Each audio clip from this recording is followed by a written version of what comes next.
여러분 안녕하세요. 똑똑할 교양 예진입니다. 오늘도 새로운 그림 이야기로 이렇게 찾아뵙게 됐습니다. 네, 오늘은 이 그림입니다. 알록달록한 꽃이 활짝 웃고 있는 이 그림 본 적 있으시죠? 인스타그램에서 또는 굿즈 가게에서 심지어 스마트폰 케이스에서도 본 적이 있으실 거예요. 이 그림을 그린 작가는 무라카미 다카시. 여러분 이름이 조금 낯설죠? 그렇지만 그의 작품은 우리의 생각보다 훨씬 더 가까이에 있습니다. 루이비통 가방의 알록달록한 캐릭터들, 그리고 카니에 웨스트 앨범 커버의 기괴한 캐릭터, 또 그를 대표하는 바로 이 웃는 꽃 캐릭터 등이 바로 그겁니다. 그런데요, 이 귀엽고 화려한 꽃 그림을 그린 무라카미 다카시가 일본은 전쟁에서 졌기 때문에 이런 그림을 그린다고 말했답니다. 이거 뭔가 이상하지 않나요? 귀엽고 화려한 꽃 그림과 전쟁 패배? 이 둘은 대체 무슨 관계일까요? 오늘은 이 기묘한 연결고리 속에 숨겨진 어쩌면 우리 자신의 이야기일 수도 있는 그 진실을 파헤쳐 보겠습니다. 무라카미 다카시는 1990년대 후반부터 전 세계 미술 시장을 뒤흔들기 시작했습니다.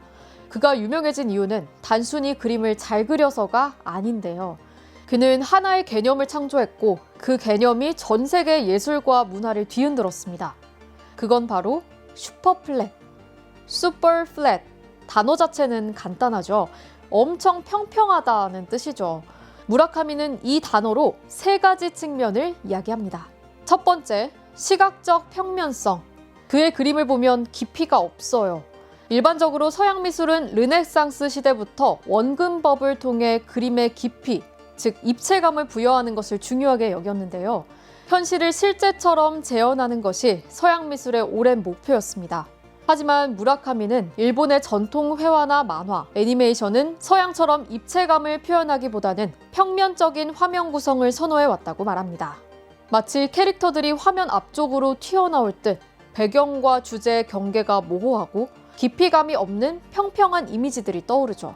무라카미는 이 평면성이 단지 시각적인 특성뿐 아니라 일본 사회와 문화의 본질을 담고 있다고 주장합니다. 두 번째, 문화적 평면성. 여기서부터 재밌어지는데요. 무라카미는 고차원적인 예술과 저차원적인 문화의 경계가 평평해졌다고 말합니다. 미술관에 걸린 고급 예술이나 편의점에서 파는 애니메이션 굿즈, 그게 그거라는 거죠. 전통적인 서양 미술에서는 순수 미술이 만화나 장난감 같은 대중문화보다 격이 높다고 여겨졌는데요. 하지만 무라카미는 이 모든 것의 경계가 무너져서 평평해졌다고 선언합니다. 가장 저차원적이고 오타쿠적인 소재들을 가져와 수백억 원짜리 순수 예술의 형식에 담아내는 것.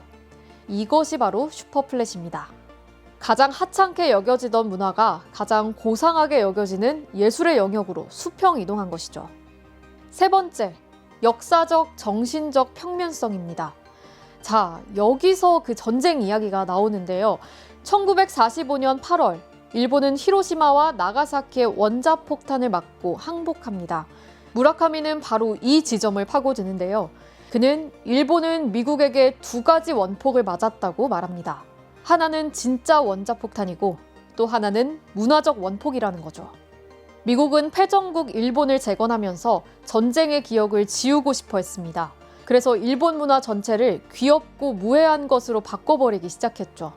일본에선 애니메이션이 발달하고 만화가 주류 문화가 되며 캐릭터 산업이 폭발적으로 성장합니다.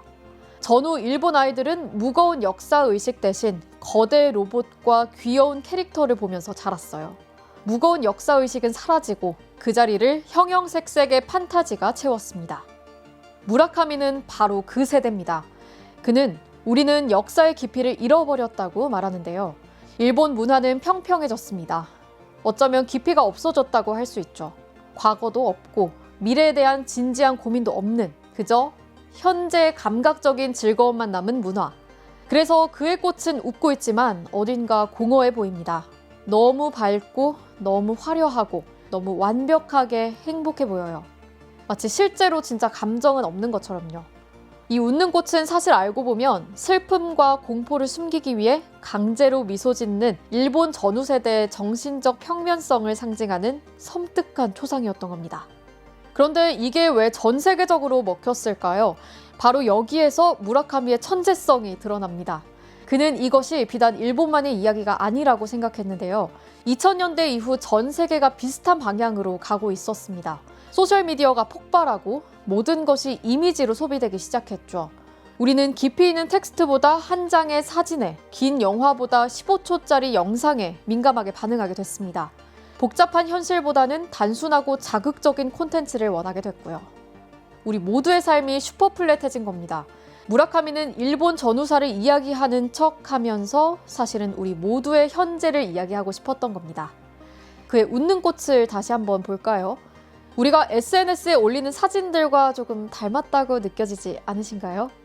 항상 웃고 항상 행복하고 또 항상 완벽한 삶을 살고 있는 것처럼 보이지만 실제로는 그렇지 않은 우리의 평면적인 모습, 그렇게 해석할 수 있지도 않을까 생각해 봅니다. 네, 그렇습니다. 무라카미 다카시의 꽃은 단순히 예쁜 그림이라고만 할 순 없습니다. 그것은 우리가 살아가는 이 평평한 세계를 비추는 거울입니다. 우리는 하루에도 수백, 또 수천 개의 이미지를 스크롤하는데요. 그 이미지들은 고급과 저급의 차이 없이, 역사와 현재의 차이 없이 그저 콘텐츠라는 이름으로 우리 눈앞을 스쳐 지나갑니다. 그냥 그저 그뿐입니다.